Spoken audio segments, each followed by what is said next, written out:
What's going on, everybody? This is Temperature Check. I am your host, as always, man. Mr. Check the Temperature. How y'all doing? Before we get started with today's content, I must do what I always do anytime you see me on your screen, and that's thank you guys for the likes, comments, shares, most importantly, those subscriptions. So whether you be a day one fan, somebody who just started rocking with the channel today, man, I greatly appreciate it. And if you're loving what I got going on my YouTube, you want to see more of me, it's quite simple, man. Hit me up on Instagram, Mr. Check the Temperature. Hit me up on Twitter, Mr. Temp Check. But before we get started with today's content, man, I must thank you guys, each and every one of you guys, for the subscribers, for the shares, for the comments, for the likes, man. You see this channel growing by the hour. I can no longer say my channel is growing by the day, man. The channel is growing by the hour, and I have no one to thank but y'all, man. So I don't like calling y'all fans. I say this is a temperature check movement. So if you were day one, you already know how we rocking. If you're new to the channel, welcome to the temperature check movement. Continue to support me, man. We're gonna walk down 1,000 subscribers pretty quickly, and when we do, you know I gotta give away some temperature check apparel, right? But before I give away it, I gotta make some money off of it.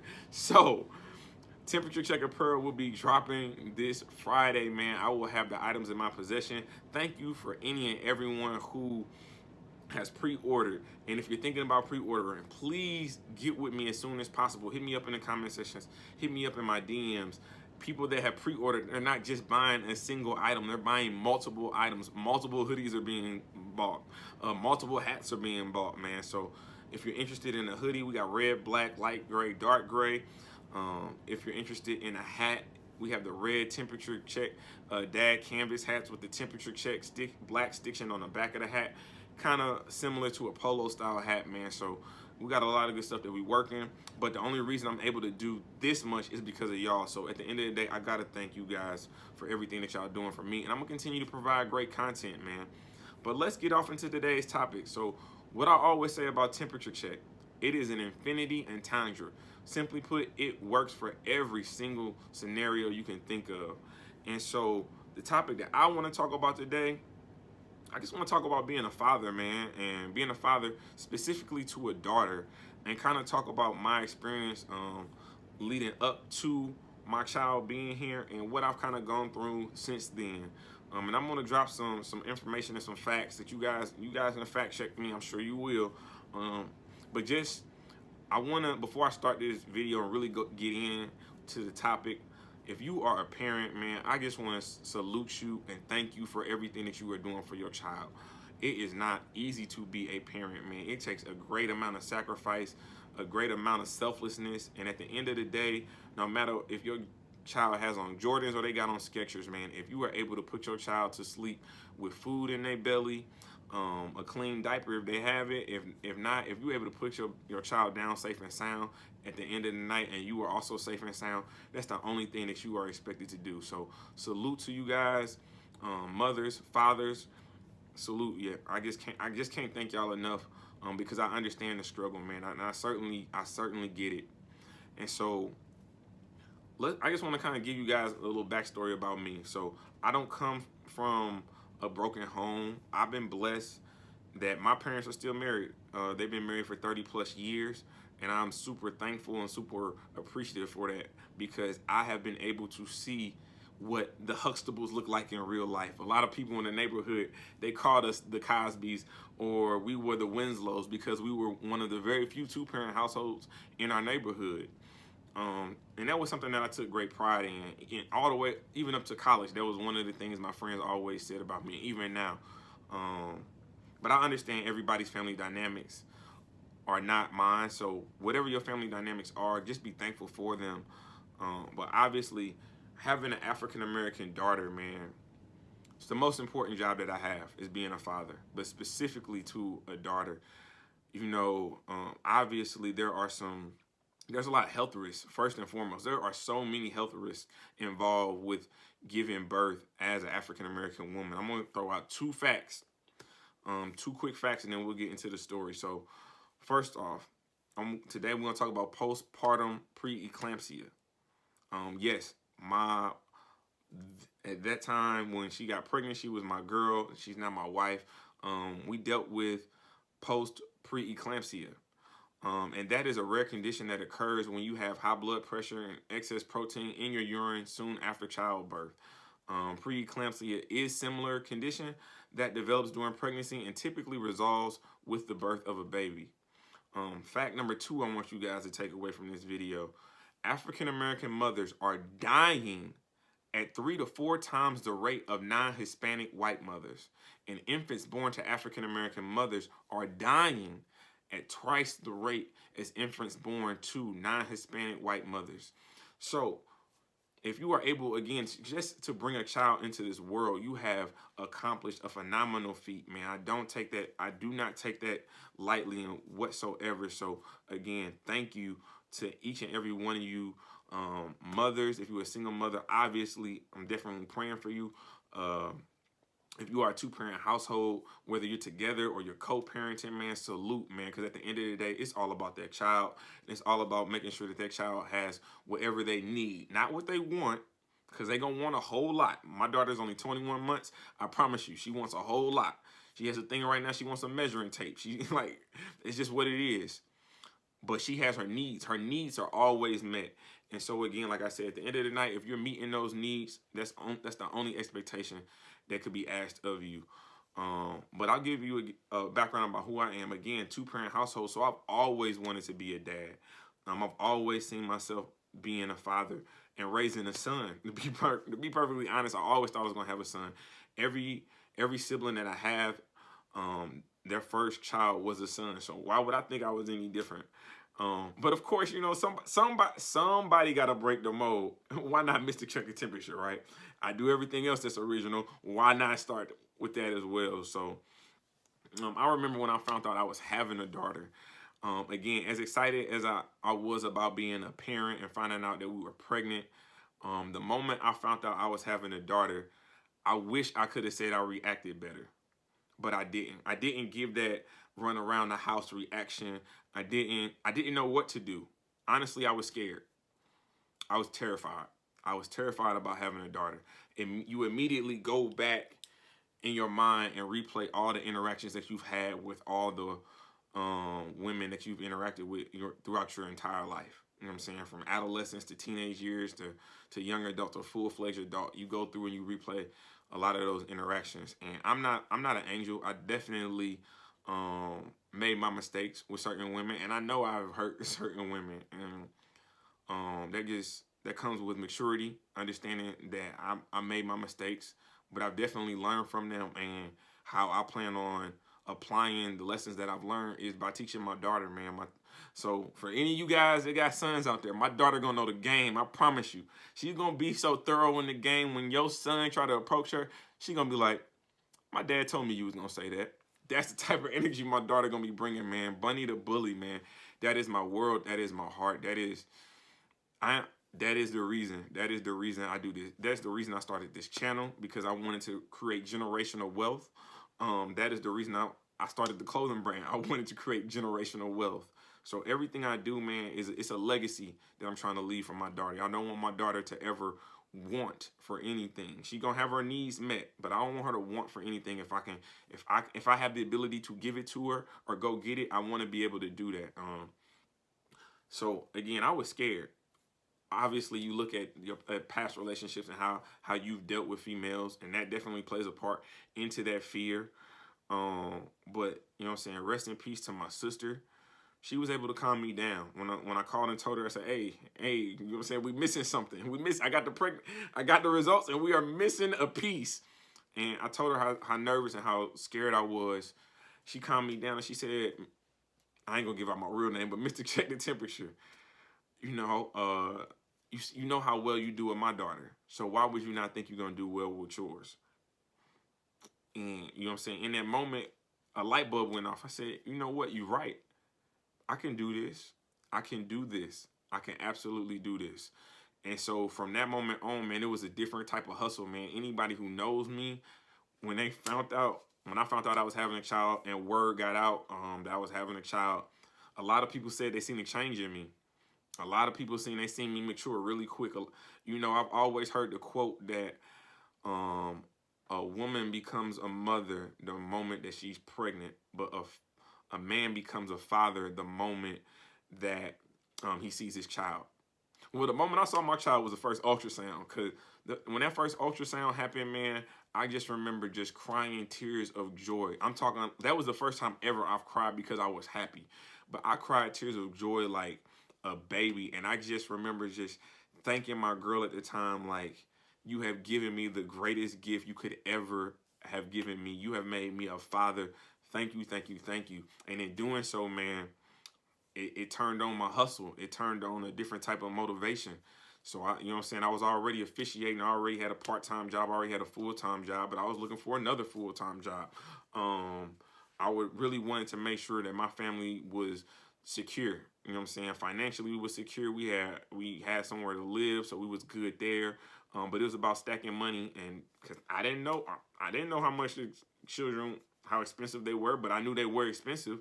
And I knew I had an expensive taste, so I was like, my child's probably gonna be just as expensive as I am. So I definitely took on a different type of mentality and started grinding even harder than I already was. And so I think the first thing I thought about buying was, of course, a pair of shoes, because I didn't like the thought of even having to go into a store and buy a dress or buy like heels or buy her fingernail polish. Like, all these things were playing in my head, or how to do my daughter's hair. You know, just simple things like that. Like, I think the biggest thing for me was my daughter gonna like me? That was my biggest fear. Was my daughter gonna like me? Because I mean, you have, as a man, you have this vision of having a son. For the most part, I know there's some men out there that always wanted a daughter, but for me, I always wanted a son. And so I always envisioned playing football, playing basketball, teaching my son how to fish. You know what I'm saying? Teaching him how to do chores, teaching him and showing him how to treat women. That is why I'm gonna get into a little battle rap real quick. That's why this card that's coming up, man, I can't even say the name of the title because it's N words and B words. Anybody that knows anything about me, when I refer to women, I always, especially African American women, I always call them black queens. I've never called a woman a B word. And that's something that I take great pride in, because, again, I wanted to create a standard for my daughter. I wanted her to know that this is how you treat a woman at all times. You treat her with the utmost respect. You make sure that you love and you care for her. I never saw my parents get into an argument, and that's a crazy fact to think about. But I've never seen. As an adolescent, even as an adult, I have never seen my parents get into an argument. So think what type of mentality that I have. Think about the standard that my parents set for me. Think about the standard my dad set for me, that I've never seen this. So having a daughter, I definitely was super concerned. I wanted to make sure that I was prepared. So obviously leading up to the pregnancies, I was at everything. Every Lamaze class, every ultrasound. You know, my girl, she was reading the books. I wasn't really into the first time parenting books, because I just felt like every child is different. There's no blueprint to this. Like, yeah, they can give you some foundational knowledge, but a lot of this stuff, you know, as a first time parent, you guys know, it's guess, test, and revive. We don't guess, test, and revise. We don't know what we doing. We don't. And so, you know, only thing I was concerned of was goals, scratching things off the list. So making sure car seat, scratch it off the list. Crib, scratch it off the list. You know what I'm saying? Just stacking as much money as I possibly could. The things I did know how to buy, I bought. So again, I collect shoes. So I started buying shoes. But let me give you a nugget. Instead of going to, and I work at Finish Line, instead of going to Finish Line, even using my discount, I didn't do that, because one thing that people always told me, that kids grow fast. So if they grow so fast, why are we spending $60 for every Jordan release? Why does your child need to have on Gucci? Why does your child need to have on these expensive clothes? Especially if she's a girl, because one of the things I did learn very quickly about having a girl, man, they can get their clothes from Target. They can get their clothes and their shoes from Target, and it's good. You know, I'm not saying there's nothing wrong with getting clothes from Target or from Walmart, but again, I'm of the mindset that if I'm wearing Nike, my child better be wearing Nike. If I'm wearing Jordan, my child better be wearing Jordan. If my child's wearing Jordan and I'm wearing Walmart or Target, I'm okay with that. But she's going if my taste is like this, my daughter's taste is like this, and it's my responsibility to make sure that I meet those expectations, and that if that standard is set, that I meet that standard every single time. And so what I did, here's a little tip. Y'all can save a couple dollars when y'all trying to buy infant shoes, because they are growing so fast. Go to Facebook Marketplace. Honestly, I went to Facebook Marketplace and I was getting retro Jordans for my daughter for like 20 bucks, $25 versus paying the 60 to $70. Because at the end of the day, a good cleaning, a little soap and water, a little Lysol spray it, disinfect it, let it sit out for a couple of days, you good. Super good. So that's definitely a tip that I definitely feel like y'all should know about. That. That's how I saved a lot of money. Again, I collect shoes, so my daughter has a shoe collection, and it's nasty. But just like I buy used shoes sometimes, she gets used shoes sometimes, and it's okay. It is okay. Another thing. So my wife was a high risk pregnancy, so that meant, you know what I'm saying, that there were definitely some medical issues and some medical concerns that we had to deal with. My wife was not able to give a natural birth. We ended up having a C-section.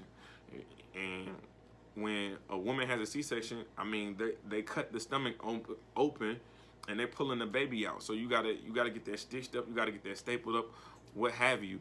And so again, when that happened, I already knew there was an immediate responsibility, because my wife could not even she could not pick up the child and rotate it over to me. I had to go pick up the child and do things like that. So you just got to be conscious and be aware of this going into it. While in the hospital, another thing I would tell you, don't be afraid to advocate for yourself. As African Americans, you have to be able to advocate for yourself, especially when it comes to being medically diagnosed with things. Make sure that you're informed. Of course, the doctors, you want to believe that the doctors have your best interest at heart. But just like this, man, do your own research. Do your own research. Know your body. Know your body. Know your likes and your dislikes. And if something's going wrong and you ain't feeling a certain type of way, you feel like you're being treated less than, say that. Because my wife was a dog. I will tell you, my wife was a dog. If you need somebody to negotiate, you need somebody to advocate, you think I'm good. Ooh, boy. So that was another thing that I learned. You know what I'm saying? She was very good with advocating for herself, and telling the nurses, and sometimes even the head nurse, exactly what she needed. And if you fell below that standard, it was hell to pay, quite simply. So we stayed our time in the hospital. Finally got home for a couple of days, but again, like I said, my wife had post-eclampsia, so we was right back in the hospital, and we was there for a week. So for a week, I stayed in the hospital with my wife. I never left her. Only time I left her side was to go to work. And I came right back every time. I just wanted to be there. I wanted to be there for my daughter. I wanted to be there for my girl. I wanted to make sure, again, that they did not want for anything. It was a different level of responsibility, but I was looking forward to it. I wanted it. I wanted this. And so I wanted to make sure that I definitely fulfilled every obligation I felt like I needed to in that sense. So I guess fast forward to daycare, our first daycare experience. Picking out a daycare is a difficult thing, man. Having to trust someone else with your child that's not your family, not your relative, not somebody that you personally know, it's a very daunting task. And daycare ain't cheap. Obviously I don't know where y'all are. I got followers all around the world. Yes, I can brag about that. But I mean, for us, we were paying $250 a week, $250 a week in daycare. And we thought we were putting our daughter in a safe environment, but she was getting sick. My daughter was sick, in and out of the doctors every week. It felt like, having to get these different tests. I mean, we were going to see specialists. They were talking about potentially having my daughter have heart surgery within the first year of her life, because she had a little hole in her heart that they weren't sure was going to close up. So again, as a man, you have to process this. You have to remain strong in your stance and strong in your belief. If y'all are not faith-based, you know what I'm saying, so be it. But I am definitely faith-based. I am Christian-based. So I had to hold faith in hold firm in my belief in God and my belief that He would bring me and my family, my girl and my daughter through this. And so for a year, this was a year of us in and out the hospital dealing with different doctors, dealing with different specialists. And I mean, the bills were coming in, the bills was piling up. That was stressful. And then come to find out that now I told you about this was the first daycare we had. Come to find out, man, that the daycare that we're paying $250 a week, I remember the first time we dropped off my daughter, man, I cried. I was heartbroken. I almost felt like a failure that I had to leave my child, that I had not secured enough financial stability, that I had to leave my child with someone that I did not know. And only to find out that it is our beliefs that the daycare was the reason that my child was so sick. And the only reason we believe that is because one of the daycare workers told us. One of the daycare workers told us how bad the conditions were that none of the parents knew about. Talking about opening up the refrigerator and there was roaches crawling in over bottles. Just the facilities not being cleaned on a regular basis. Can you imagine multiple children in a place with insects and bugs? And again, I'm paying top dollar. I'm not sparing no expense for my daughter. I'm paying $250 a week for my daughter, only to be told that. Do you know I wanted to burn that whole daycare facility down? And it was inside a church. I didn't care. I was ready to burn that facility down. Lo and behold, I want to say like the next week after we had removed, I mean, my wife had to go up there and do it because, again, I can get very angry, especially when it comes to my daughter, especially when it comes to my family. I can get very angry. So I couldn't even go up there to address that situation because I knew what type of time I was on. You want to talk about a temperature check? That would have been one for the books. I probably would not have been here if I would have went up to that daycare. But my wife went up to the daycare. She didn't say much. She said her piece, said we leaving. F your deposit. We don't care about that. Give us our stuff and we out. And we took our child and we never went back. And lo and behold, I want to say 2 weeks later that daycare facility was shut down. And so we had to use references because, again, I'm not from Omaha, Nebraska. I'm originally from St. Louis. So my knowledge base of daycare facilities was very shallow. My wife is not from here either. Our daycare knowledge is very shallow. So we had to rely upon family and friends and references and things like that that were in the city. Because we consider our friends our family in the city.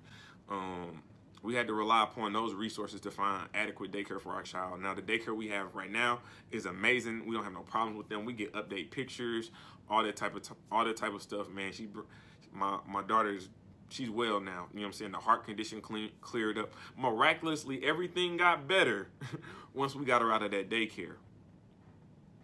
So, you know what I'm saying? I'll let y'all be the deciding factor on what y'all think about that particular daycare. But one thing I do want to say when it comes to, for me, the difference between raising a son and raising a daughter, society would tell you.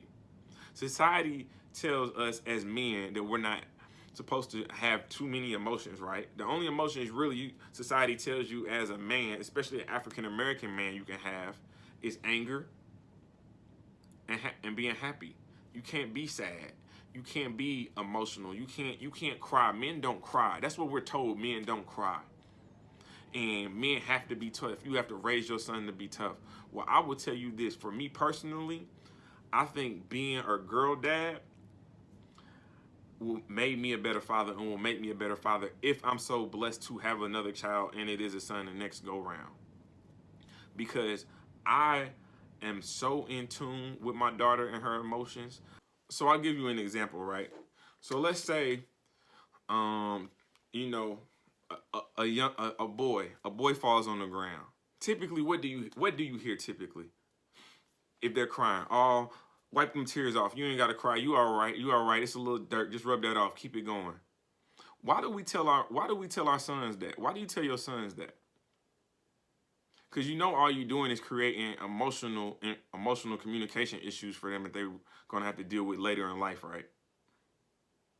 Now, I'm not saying you shouldn't teach your son to be tough, But it's okay for your son to cry. When my daughter cries, look, my daughter got me wrapped around her finger right now. She come down these stairs right now, and I will cut this camera off. She know that. Why are we not the same way with our sons? Why do our sons have to be so tough? Why can't our sons be emotionally intact with themselves to cry if they are frustrated? Crying is another form of frustration, because most babies and infants, they cry or they have outbursts because they can't communicate what they want to say or what they want to do. They can't communicate what they need. So the only thing they know to do is to be frustrated and to cry and throw a temper tantrum. So when people tell their sons, when they fall on the ground or when a situation happens and they crying, stop crying. You a big boy. Don't cry. Big boys don't cry. What do you think you're perpetuating? Now, I'm not saying you wrong in it. I'm just asking a question. Just checking the temperature. Just doing a little temperature check. You know what I'm saying? Just doing my thing. But again, when you're raising a daughter, you know to be emotionally connected with her, because you know she's going to cry. You know she's going to need you. Why do we not think the same thing for the sons? You don't think your son needs to hear it's okay to cry? I'll be honest with you. Again, like I said, my parents never got into an argument in front of me. They've never been in an argument in my presence. Never been in an argument. So you know what, the first time something happened with me and my relationship and we got into an argument, do you know the end result of that? I ended the relationship off one argument. And it wasn't even a bad argument. But I ended the relationship because that was the standard that was set. Like, I was arguing, you raising your voice, I'm raising my voice. Oh no, this is not something I'm used to. I'm out. Peace. Now that's an extreme standard, and yes, I had to learn that obviously relationships are going to be struggles and you're going to have ups and downs, and you got to be able to communicate and hang on to the good times, because there will be bad times as well. But that's something that I had to learn, because, again, I had never seen it. I had seen it in other families, but it hadn't happened to me. And so when we talk about having a daughter, we talk about how people talk about how important it is for the dad to be in the son's life. Why is it not important for the dad to be in the daughter's life as well? Again, I don't call my girl the B word. I will never call she'll slap the hell out of me if I ever did something like that. I've never tried to purposely disrespect any female for that matter. Definitely not physically. And so that is the standard. That's what I want my daughter to know. I want my daughter to know that if a man is yelling at her or mistreating her in any type of way, no, that's not the standard. That's not somebody my dad would want me to be with. He don't want me to be with you because you don't act like him. Usually, girls are attracted to what they've seen, what they know. Men typically choose women that they see characteristics of their mother. Don't you think it's the same thing for the father? And you don't have to be a biological father. I'm not saying you got to be the dad and you have to be the person that made that child. But I'm saying if you are standing in a parental role, it is critical, in my opinion, it is critical to be emotionally in tune with your child. It is critical to be able to show your child that in tough times, you got to push through. Now, I'm not saying I don't tell my daughter, now she's 21 months, she's jumping off the couch, you know what I'm saying? She's jumping on the stairs, she's over-exaggerating injuries, ow, ow, you know what I'm saying? Like, that's normal stuff. We have to be patient. That's another thing. We got to be patient with these kids. Our kids are learning. It is a phenomenal thing to be able to teach someone something. Especially if it's a child who knows nothing. You're working with a blank canvas and you're able to instill in them and build a foundation of your choosing. So be mindful of that. Simple things like the music we listen to around our children. Now, don't get me wrong. I listen to Young Dolph. That's my guy. I listen to Lil Baby. But you know what I'm saying? Obviously, I'm in the battle rap. But I know all the Disney songs. I know Moana. I know Finding Nemo. You know what I'm saying? I know Trolls World Tour. And I make sure I'm there for those moments. I make sure that my daughter sees me as busy as I am. I make sure that my daughter sees me throughout the day. If I'm not the person that's putting her clothes on or giving her a bath or putting her to bed, I gotta be in that mix. I gotta be in that mix. And if I'm not in that mix for whatever reason, if I'm out of town on business or what may have you, I'm calling. I'm calling 2-3 times to talk to my daughter. Let her know that, hey, I'm okay. Daddy loves you. Whatever you need, hey, you know what I'm saying? I don't want to miss anything when it comes to my daughter. Ultimately is what I'm saying. And like I said, I know everyone cannot have the type of lifestyle that I have, that they can always be around for their daughter or always be around for their child. But if you have that ability, man, take advantage of it, because it's a lot of people out here that are being affected by broken homes, whether they realize it or not. You know, I give so much respect to single mothers and what they have to do, especially single fathers as well, what you have to do, the responsibilities that you have on your shoulders, regardless, you know what I'm saying, of the situation that you have with the other parent. I give you so much respect, so much admiration, because you have to deal with everything. Like right now, a weekend with my little mama by myself, I'm not blogging. I'm not gonna be on YouTube. I can guarantee you that. I'm not gonna have the time, because it's a 24/7 job. I'm not able to sit my child down and go blog for an hour, go watch 4 hours of battle rap. No, I can't do that. I'm trying to read to my child.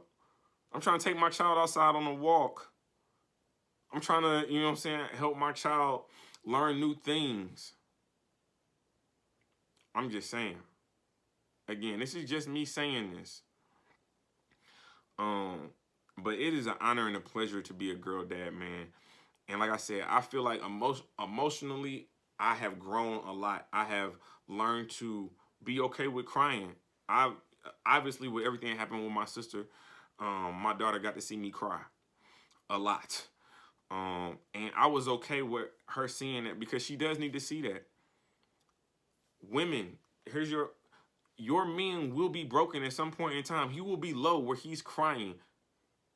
Don't make him feel bad for that. You should feel honored, because a lot of men are not able to open up and be that vulnerable to women, period. Just to be honest. So when you see that level of vulnerability, appreciate that. Appreciate it, because it don't come often.